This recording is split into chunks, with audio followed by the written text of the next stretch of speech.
Assalamualaikum dan salam sejahtera bersama aku lagi di video aku yang ke-35, hari ke-35 dan fasa ke-35. Di dalam video kali ini aku kongsikan kepada kamu satu lagi perkara yang perlu kamu pelajari kalau kamu ingin menjadi seorang YouTuber yang berjaya dan bermanfaat di YouTube ini. Okey, kita teruskan saja. Okey, fasa ke-35 ialah berkaitan dengan mengurus krisis, di mana dalam topik ini akan aku kongsikan kepada kamu 3 perkara utama yang perlu kamu ketahui ataupun perlu pelajari. Yang pertama ialah mengendalikan komen negatif, yang kedua mengurus kontroversi dan yang ketiga mengurus kesilapan. Okey, pastikan kamu menonton video aku ni sampai selesai. Okey, kita pergi kepada topik yang pertama ataupun perkara yang pertama, iaitu mengendalikan komen negatif. Okey. Jadi, macam mana cara kita nak mengendalikan komen negatif, terutamanya dari komen daripada penonton-penonton kamu. Okey, yang pertama sekali, kamu jangan terus membalas secara emosi komen-komen negatif tersebut. Apa yang perlu kamu lakukan di sini ialah kamu kena beri masa untuk kamu sendiri bertenang, okey, sebelum kamu memberikan respon. Okey, biasalah kan kita sebagai manusia biasa, kalau menerima komen-komen negatif dari penonton kita, kita mudah akan berasa terasa, betul tak? Terkesan macam tu. Kita boleh bertindak secara kadang-kadang tanpa terkawal, betul tak? Okey, itu yang pertama. Jadi, yang kedua, kamu kena bezakanlah mana satu kritikan dan serangan. Okey, apa yang kamu perlu lakukan untuk mengatasi perkara ini adalah kamu ambil kritikan yang membina sebagai peluang untuk kamu memperbaiki konten kamu. Maksudnya di sini adalah kamu ambil komen-komen negatif yang positif saja. Yang negatif tu kamu biarkan. Okey? Sebab apa? Semakin ramai komen-komen daripada penonton kamu, itu menandakan bahawa kamu dapat memberi kesan kepada mereka.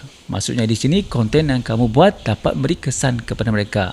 Tetapi kamu kena ambil yang positif, jangan ambil yang negatif. Okey? Okey, sekarang kita pergi yang ketiga pula. Kamu boleh mengendalikan komen negatif ini. Kamu boleh dengan cara kamu jawab dengan secara profesional.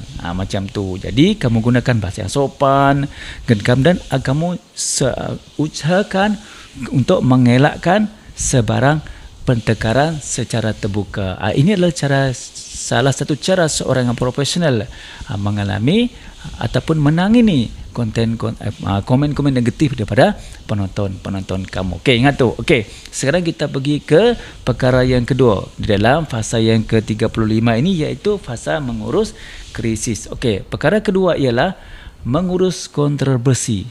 Ini juga sangat perlu kamu ketahui bagaimana cara untuk kamu mengurus kontroversi apabila ia berlaku terhadap diri kamu. Okey, perkara pertama yang perlu kamu lakukan terlebih dahulu ialah kamu kena semak fakta terlebih dahulu.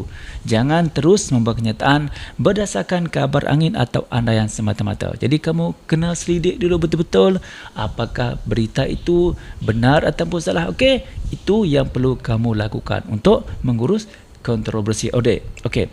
Perkara kedua yang perlu kamu lakukan untuk mengurus kontroversi ialah kamu kena berikan penjelasan yang jelas.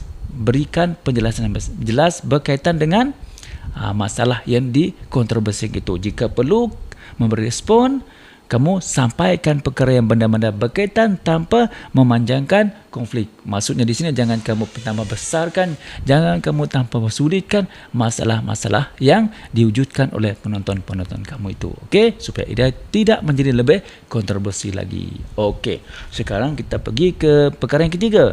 Kamu juga untuk mengurusan kontroversi seperti ini, kamu juga boleh fokus kepada penyelesaian. Jadi sekarang ni kamu kena lebih beri perhatian untuk menyelesaikan bagaimana untuk kamu mengatasi masalah yang dikontroversikan itu. Okey.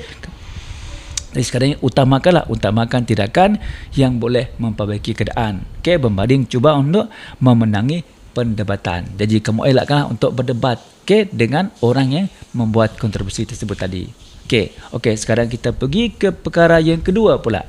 Yang perlu kamu ketahui dalam untuk kamu mengurus krisis. Perkara ketiga ialah iaitu bagaimana cara kamu untuk mengurus kesilapan. Biasalah kan kita Malaysia biasa memang tidak akan lari daripada melakukan kesilapan. Okey, jadi kamu untuk mengurus kesilapan ini, kamu perlu lakukan 3 perkara ini. Yang pertama ialah kamu kena mengakuilah, beranikan diri kamu untuk mengakui kesilapan yang telah kamu lakukan itu. Okey, jadi jika konten kamu mengandung yang maklumat yang salah, okey, jangan cuba menyembunyikannya.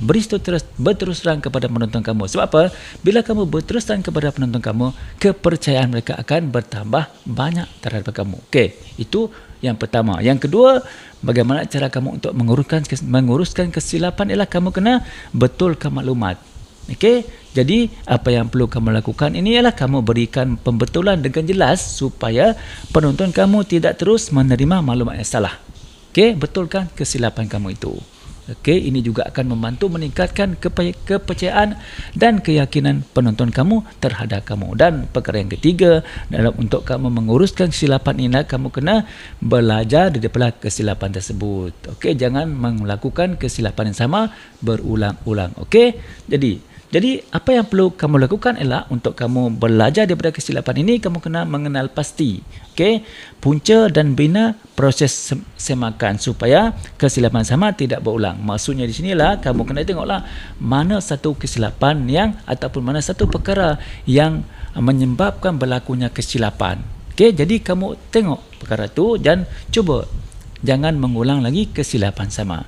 Okey, macam mana? Kalau kamu merasakan perkongsian aku ni dapat membantu menjadikan kamu seorang YouTuber yang bermanfaat dan berjaya dekat YouTube ini, jangan lupa kamu subscribe.